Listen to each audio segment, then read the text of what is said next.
Pessoal, paz do Senhor, tudo bem com vocês? Sejam bem-vindos a mais um vídeo do canal Educação Cristã, o lugar do seu aprendizado. E no vídeo de hoje nós estamos na aula 4 do nosso curso de capacitação para professores da EBD. Se você não assistiu às outras aulas, a gente tem aqui uma playlist, todas elas estão salvas lá. Depois desse vídeo, corre lá para poder assistir. Compartilha aí esse vídeo com mais amigos e se você que chegou aqui agora e não é inscrito nesse canal, se inscreve, ativa o sininho, deixa seu like aqui embaixo para todos que nos assistem, deixa seu comentário, seu feedback, sua sugestão, sua opinião. É muito importante a gente saber o que vocês estão achando aqui dos nossos conteúdos postados, porque nós fazemos com dedicação e carinho com o intuito de agregar conhecimento para vocês, ok? E na aula de hoje, né, vamos direto para o assunto da aula de hoje. A aula de hoje vai falar sobre o professor da EBD na atualidade, na questão no âmbito de modernidade e pós-modernidade. Então vamos embora para o vídeo? Não poderia deixar de falar do nosso amigo, o professor Dominguinho, aqui, ó, já está todo animado e empolgado para passar para vocês os conteúdos da aula de hoje.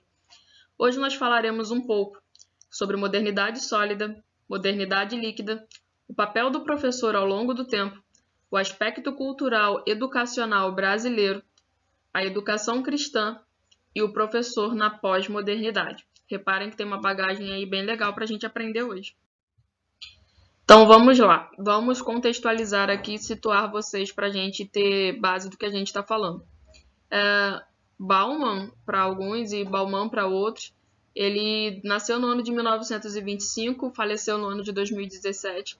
Trata-se de um sociólogo polonês que, ele estudando a sociedade, ele definiu o período moderno, né, a modernidade em si, comparando esse período aos dois estados físicos da água. Né? São três e ele comparou aos dois, o estado sólido e o estado líquido, dividindo e diferenciando. Então, Bauman ele pegou o período moderno e dividiu em modernidade sólida e modernidade líquida. A gente vai ver um pouquinho sobre cada uma delas mais à frente. E aí, como a gente está falando do contexto de modernidade, está falando do período moderno, a gente precisa saber quando que surgiu a modernidade, qual foi o marco lá da modernidade. Ela surgiu aqui no século XVI, na Europa, com o protestantismo e as grandes descobertas de ciências, e ela culminou com o século das luzes. Então, lá no século XVI, quando a gente tem a Reforma Protestante, quando a gente tem o homem focando mais na ciência, focando mais na centralização do homem, do saber mesmo, tirando a igreja, né, a igreja histórica do centro e colocando o homem como centro, a gente tem aí uma mudança bem grotesca, bem grande nas relações sociais, na sociedade como um todo, e aí a modernidade começa a surgir nesse período. Esse período é datado como início do período moderno. E aí Bauman ele vai diferenciar, né, como modernidade sólida e modernidade líquida. Eu vou passar para vocês aqui alguns aspectos, como eu disse, é de forma bem resumida, mas se você tiver interesse nesse assunto, você pode estar indo um pouco mais a fundo depois no Google, no YouTube, pesquisando um pouco mais a fundo, mas o intuito do nosso vídeo é dar uma pincelada mesmo resumida para poder te situar e a gente chegar lá no nosso objetivo, que é trazer isso para o ambiente da EBD, ok? Então vamos falar um pouquinho sobre a modernidade sólida. Como sociólogo, ele estuda as relações sociais, ele estuda o aspecto de uma sociedade, e aí Bauman ele vai caracterizar a sociedade do período moderno, que ele classificou como modernidade sólida, no quesito ciência, houve uma valorização da ciência, houve um investimento no saber. Então, as pessoas começaram a valorizar os cientistas, começaram a valorizar os estudos, as descobertas, e o ser humano ele passa a ser mais racional. É aquela famosa briga razão versus fé, só que tudo isso que a gente está falando é no contexto histórico. E aí a gente tem já uma coisa mais estável da ciência. Por ela estar mais valorizada, ela se estabiliza. Na indústria, a gente tem o surgimento de fábricas, a gente tem o capitalismo industrial, a gente tem o trabalho material, a gente tem o surgimento da administração e a gente tem também o surgimento da dicotomização. O que seria isso? A separação de coisas, é colocar um lado para cada coisa. Então, havia uma necessidade da pessoa dizer a que lado ela pertencia. E essa dicotomização ela funcionava de forma ordenada, as coisas tinham ordem, as coisas tinham uma classificação. elas eram feitas de forma previsível. Era previsível que alguém que tendesse mais para uma certa tradição, para uma certa cultura, escolhesse o lado que favorecesse ou não escolhesse um lado que não favorecesse. E a gente tinha com isso o equilíbrio das estruturas sociais, uma vez que se eu tenho lá uma dicotomização, se eu tenho lá uma separação, uma organização, eu tenho um certo equilíbrio, ok? E agora passando aqui para a gente também dar um geralzão em modernidade líquida, a gente vai ver que na modernidade líquida, isso não tem uma data exata quando começou, tipo assim, separar a modernidade sólida da modernidade líquida. Na verdade, as coisas foram se desenvolvendo, o período moderno foi desenvolvendo, foi crescendo, e aí é por isso que Bauman vai dividir entre modernidade sólida e líquida. O período moderno em si ainda continua, a gente ainda vive no período modernidade. Só que modernidade líquida, que é o período que nós vivemos hoje, é também chamado de pós-modernidade, o período pós-moderno. E o que caracteriza o período que a gente vive hoje? Como é a sociedade caracterizada hoje? E aí a gente para pensar, se Bauman caracterizou o período comparando aos estados físicos da água, a água no estado sólido ela é mais rígida. Você pega lá um cubo de gelo, ele só se quebra se você aplicar uma força sobre ele para quebrar. A água líquida é uma água mais fluida, você não consegue quebrar porque ela já está quebrada, vamos dizer assim. Você não pode segurá-la na mão porque ela escorre entre seus dedos, a não ser que você faça lá um formato de uma cuia com as suas mãos. Ou coloque um recipiente, uma garrafa, um copo. E aí, essa diferenciação dos estados físicos da água, a modernidade sólida, quando ela é comparada ao estado sólido da água, faz referência à dureza, à rigidez, àquela coisa constante, aquela coisa todo mundo grudadinho, aquela coisa certinha, que foi o que a gente viu lá atrás, a valorização da ciência, né? A centralização do homem, surgimento de fábricas e indústrias. E aí a gente vem para o período de modernidade líquida, vocês vão entender que o conceito de líquido tem tudo a ver com a sociedade que a gente vive hoje. A gente tem a globalização. O que seria globalização? É o surgimento de multinacionais, empresas que têm sede em um determinado país e espalham suas fábricas pelo mundo todo em busca de mão de obra barata e qualificada, em busca de lugares onde ela possa expandir seu negócio, mercado estrangeiro. A gente tem aí uma sociedade a nível global. As redes sociais hoje, através delas, a internet, você tem acesso a conteúdo gringo, a conteúdo lá de fora, de gente que produz conteúdo aqui para o Brasil e vice-versa.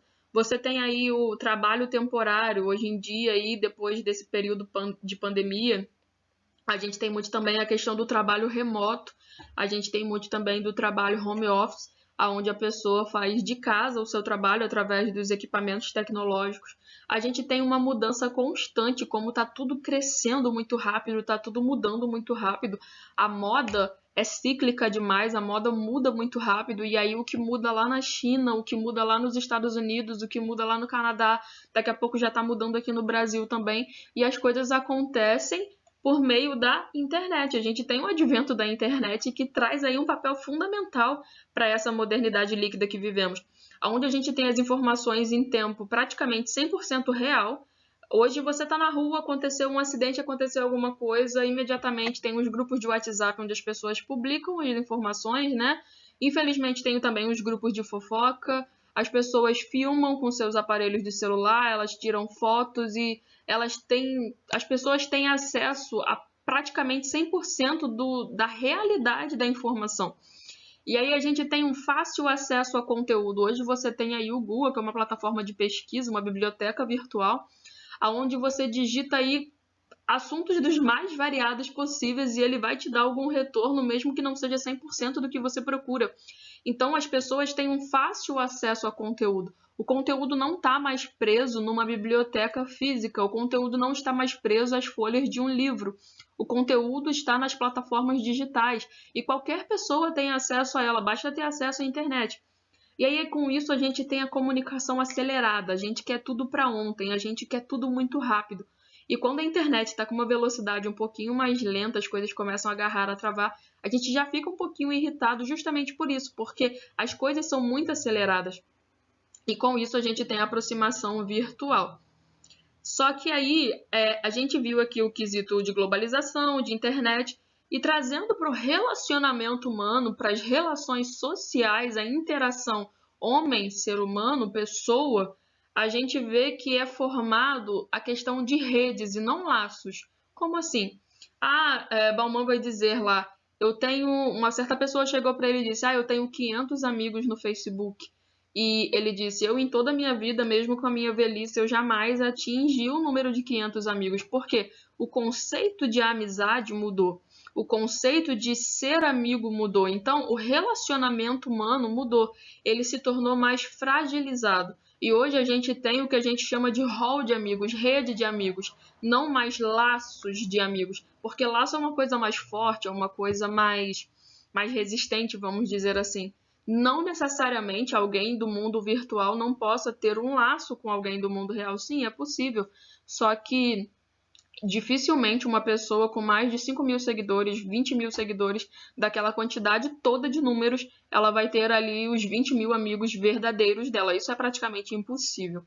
E com isso a gente tem os relacionamentos fragilizados, porque eles são muito virtualizados. E quando a gente vem para o mundo real, quando a gente vem para a vida real, quando a gente vem para os problemas reais, os relacionamentos acabam não resistindo, porque a vida virtual é muito diferente da vida real. E algumas pessoas, elas vão absorvendo aquelas coisas do virtual, achando que a realidade é da mesma forma.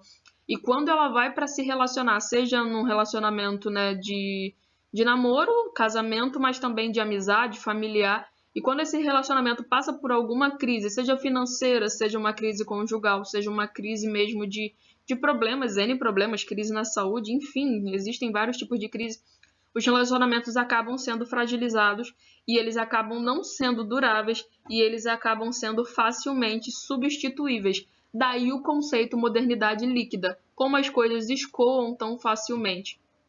E há aqueles estudiosos que dizem que já estamos tendenciosos ao terceiro estado físico da água, que é o estado gasoso, que é o estado mais volátil, onde a água evapora, onde ela se torna vapor, onde as gotículas de água ficam suspensas no ar e a gente acaba não detectando-as facilmente.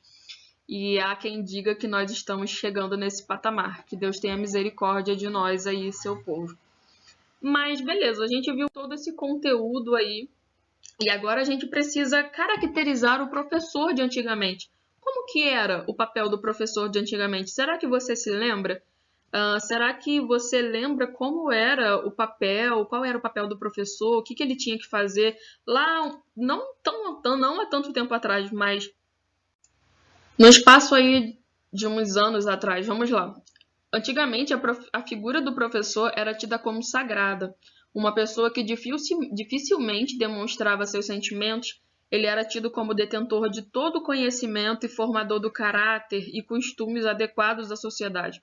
Então, reparem, antigamente a figura do professor era tida como autoridade máxima. O que ele falava, ninguém discutia. Ele estava ali, ele era a sabedoria suprema, e aí todo mundo tinha que aceitar o que ele falava, porque ele tinha esse papel, né, essa figura toda sacra, essa figura sagrada. E qual era a missão dele?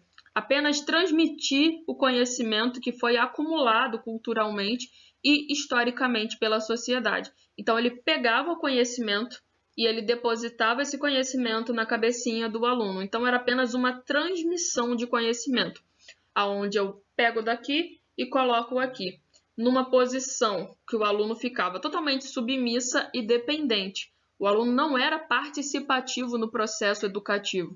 Ele dependia do que o professor passava para ele poder absorver passivamente, como uma esponja, toda e qualquer informação. Isso é complicado porque ainda nós temos algumas pessoas que agem dessa forma nos dias de hoje. Mas nós vamos abordar esse assunto mais à frente. E aí, qual é o papel do professor de hoje? Como que é o ensino de hoje?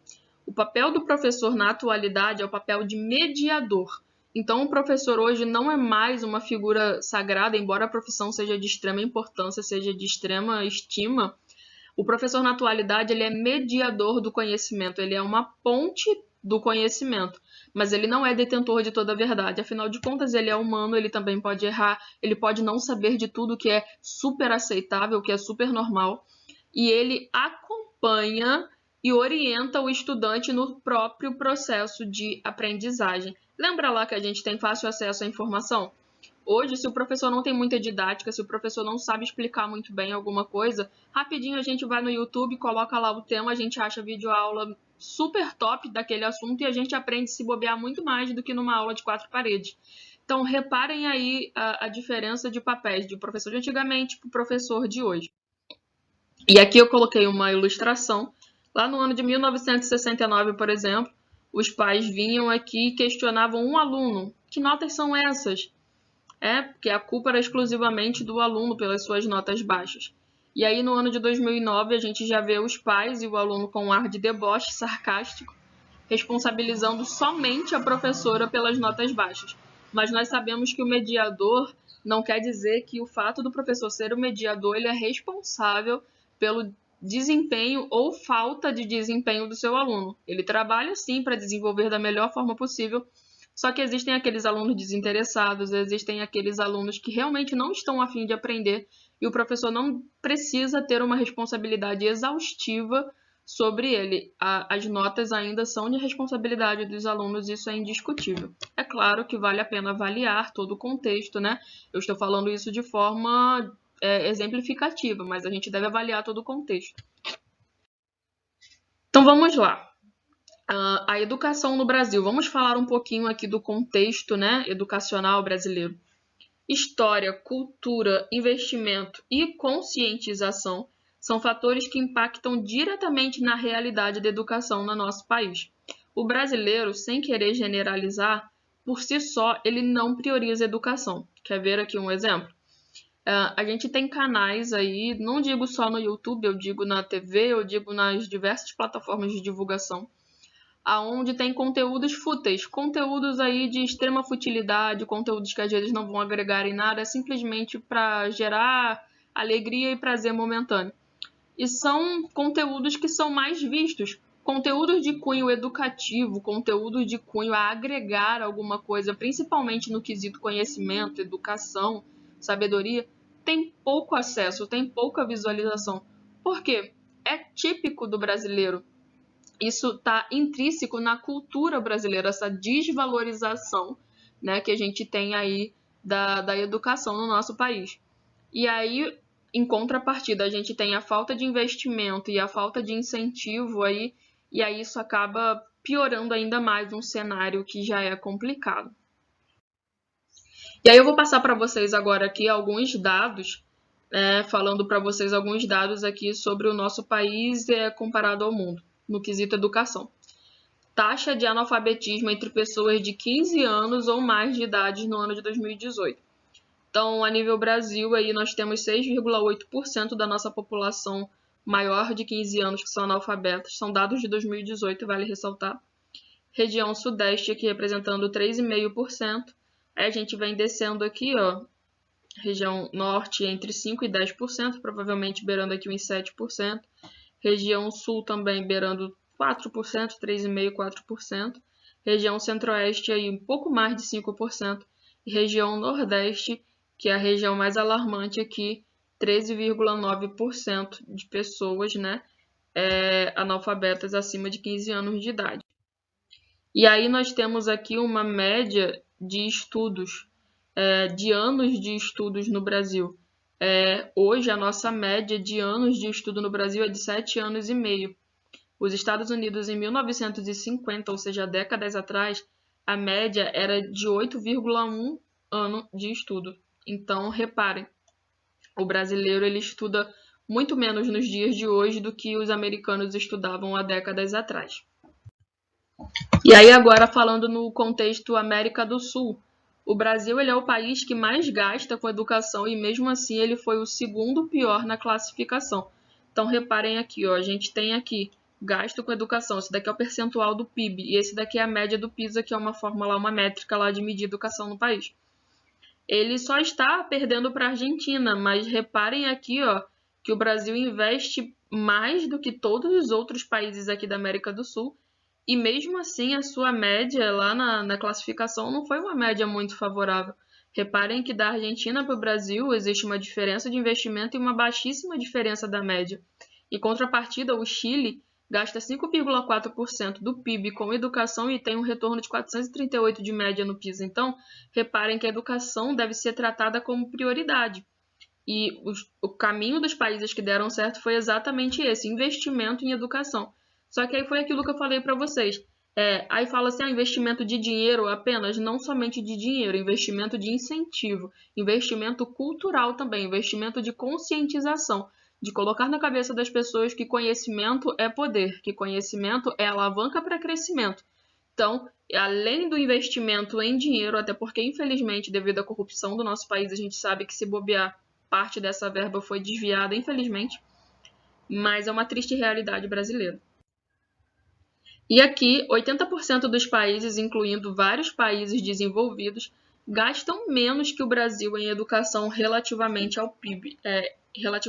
Então, vamos lá. Coreia do Sul gasta um pouco menos, Estados Unidos gasta menos com investimento em educação, e aí a gente só tem aqui Brasil e Noruega aqui, que estão mais ou menos na mesma faixa. Só que reparem, a gente tem aqui países que historicamente já havia uma valorização da educação. Então, a gente precisa ter esse investimento, não só monetário também, as escolas precisam de investimento monetário.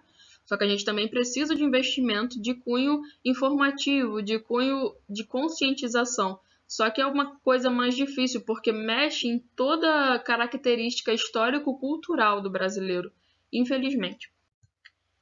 E aí, agora vamos falar sobre educação cristã e a EBD.